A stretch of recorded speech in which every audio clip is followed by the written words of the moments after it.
Well, when I'm not on YouTube, I typically spend most of my time on Facebook. It's pretty much where my life has gone. The non-existent life I have, of course. I'm on there nearly 24/7, as pathetic as it may sound. But other than that, I spend my time on the SSB Mercurios forums, which is where we create our own ideas for Smash Brothers, detailed for like characters, what all their attacks should be, what those attacks would look like, detailed stuff. Then I'm also been recently going on the Random Crew forums, which the people who are putting this video up, people conducting this interview, Random Crew, I'm on their forums. I'd say I'm pretty active. I would say so, I guess.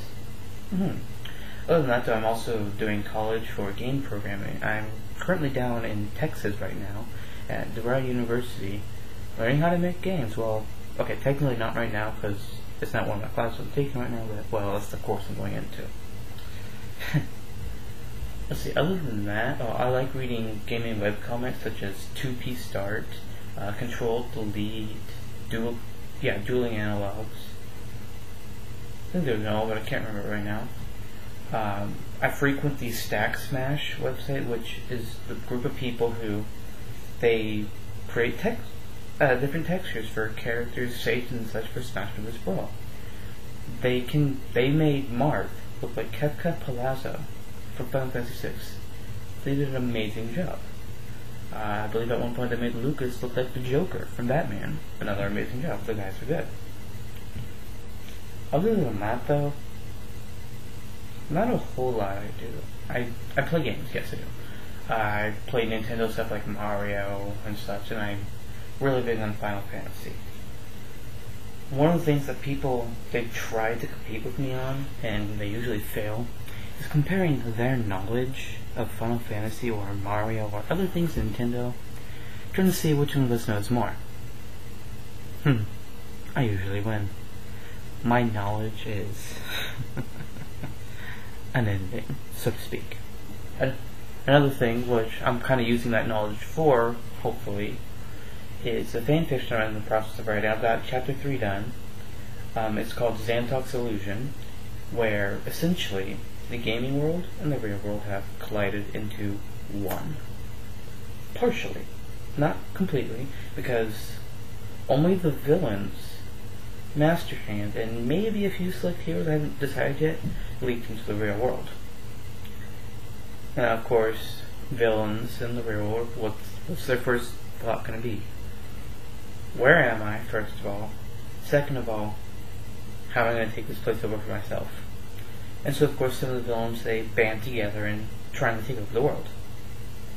However, as long as these villains are in our world, because our world is one that's stuff was thrown into, like you see Bowser's Castle in one place where you might see something else somewhere. As long as all those villains are there, both worlds are in great peril.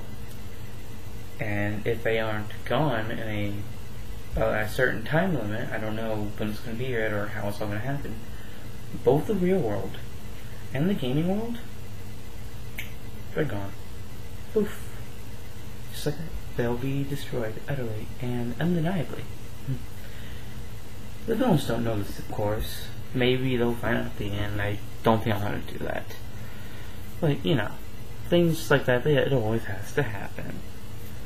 Other than that, though, besides like the gaming and the college and the fan fiction, the different websites to go to, there's really nothing I do. Now, you were interviewing me a month ago. I could have told you some more stuff, but I unfortunately don't do that anymore.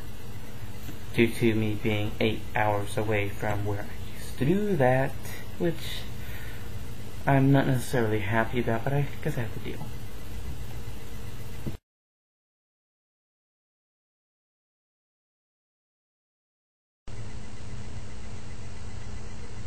Well, I guess I could say that for those of you who are still in high school, whether you're an incoming freshman or an incoming senior, you may think, high school sucks.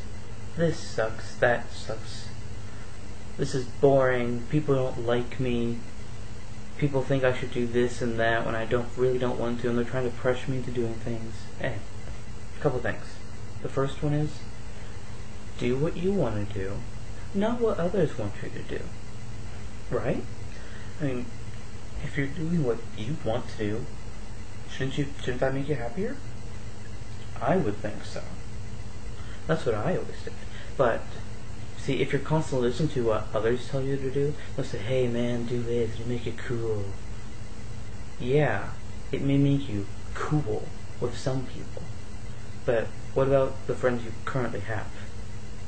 They may not think you're so cool to them anymore, and then you just lost all these great friendships you spend all this time to build. Years and years of friendships down the drain like that. And another thing is, for all you optimists out there, I'm not bashing you, but here's another thing that I've learned. Expect the worst, get the best, right? Well, let me explain that for a second here. Let's say you're expecting the very best to happen. Let's say you're going up to some girl, you're going to ask her out or something, and you're expecting her to say yes because you think she really likes you. But she says no. Well, you're not happy. You're sad. You feel lonely. You feel rejected. You feel things are going good for you anymore, and now your life sucks. Well, now let's back up a bit. Say you were going up to this girl, and you were expecting her to say no. Say you thought she'd say no, but you weren't totally sure. You go up to her, she says no. Okay, you thought she might. You're not necessarily really sad. You might be a little bit down, but nothing really extreme, right? But, once more, take it back again. You're expecting her to say no, you go up to her, she says yes. You're happy, right? You're ecstatic. You thought she'd say no, and then you were wrong. You got the best out of a situation when you expected to get the worst. Now let's take it back one more time. You're expecting her to say yes, and then she does. Hey, you're happy, right? Of course you're happy. You thought she'd say yes, and then she did. But you're not as happy as you could have been. No, I'm not saying you should all start being pessimists and pull up yourself in a corner and act like you don't like anything. Just from experience, that doesn't necessarily work all the time. I'm just saying that don't always think the best thing is going to happen to you, because it's more than likely not. Well, guys, Random Crew, and all the members in it, thank you for having the time to offer the mind behind Psycho Minds Productions. See you again next time, perhaps. You never know.